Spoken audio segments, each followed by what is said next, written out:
Pulse আছে না নেই, ঠিক আছে?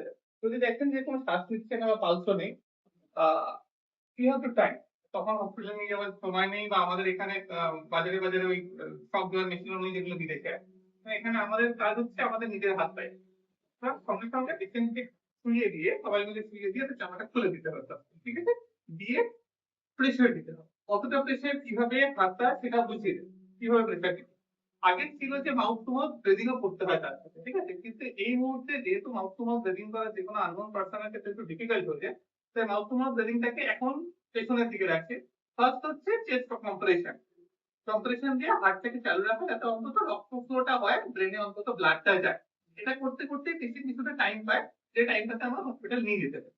কিন্তু সিপিআর, এই যে কার্ডিও পালমোনারি রিসার্চিটেশন, এটা সাকসেসফুল হবে কি হবে না, এটা অনেকটাই ডিপেন্ড করে টেকনিকের উপর। খুব জোরে খুব তাড়াতাড়ি দেওয়া একরকম, সেটা ইনএফেক্টিভ হয়ে যায়, আবার খুব আস্তে আস্তে করে দেওয়া, সেটা ইনএফেক্টিভ হয়ে যায়। কতবার দেবো একটা এক মিনিট, আমি কতবার দেবো, that is also very important. এই টেকনিক্যাল ব্যাপারগুলো আপনারা একটুখানি জেনে নেন, তাহলে একটু সুবিধা হবে, ঠিক আছে? Thank you.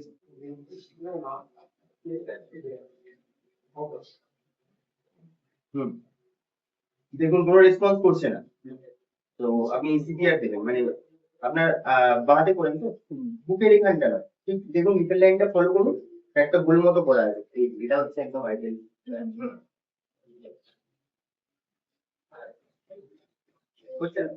হাত ব্যান্ড হয়ে যাচ্ছে, হাত ব্যান্ড হবে না, হাত ব্যান্ড হবে না, যতটা পারবেন পেশেন্টের ক্লোজে থাকবে। হ্যাঁ, কাউন্ট করুন নিচে, তবে এটাকে লক করতে হবে। লক করে আপনি যতটা পারবেন পেশেন্টের কাছে গিয়ে বসবেন, আর পুরো প্রেশারটা আসবে কোমর থেকে, শুধু হাত থেকে হলে হবে না, পুরো প্রেশারটা যেন কোমর থেকে আসে, এরকম করে দিয়ে হাতটা দিয়ে প্রতিটা সাইকেল কাউন্ট হবে, 1 2 3 4 5 6 7 8 9 10 11 12 13 14 15 16 17 18 19 20 22 23 24 25 26 27 28 একটা সাইকেল হবে। আর এটা অনেক সময় ভাবতে হয়তো জোরে প্রেস করলে বুকের হাড় ভেঙে যাবে, এইসব সচরাচর হয় না, যদিও হয় মানুষটাকে যদি বেঁচিয়ে ফিরিয়ে আনা যায় হাড় আবার জুড়ে যায়, ঠিক আছে? এটা চেস্টে 2 থেকে 3 ইঞ্চি অব্দি ডেপথে যাবে, সেই প্রেশার দিতে হবে।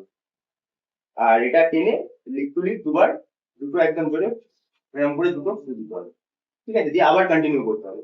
এই স্টপ করে ফু দেওয়ার মধ্যে 2 থেকে 3 সেকেন্ডের মধ্যে করতে হয়, দিয়ে আবার কন্টিনিউ করতে হবে সিপিআর। 10 সেকেন্ডের বেশি গ্যাপ হয়ে গেলে সিপিআরটা কোয়ালিটি হবে। এটাই প্রসেস। দেখুন এটা মানে শুনলে অন্যরকম মনে হবে, কিন্তু যখন সামনে পেশেন্ট পড়ে থাকে দেখে অন্যরকম ফিল হয়। যদি কেউ এটা হ্যান্ডসাম দেখতে চান, ট্রাই করে দেখতে পারেন।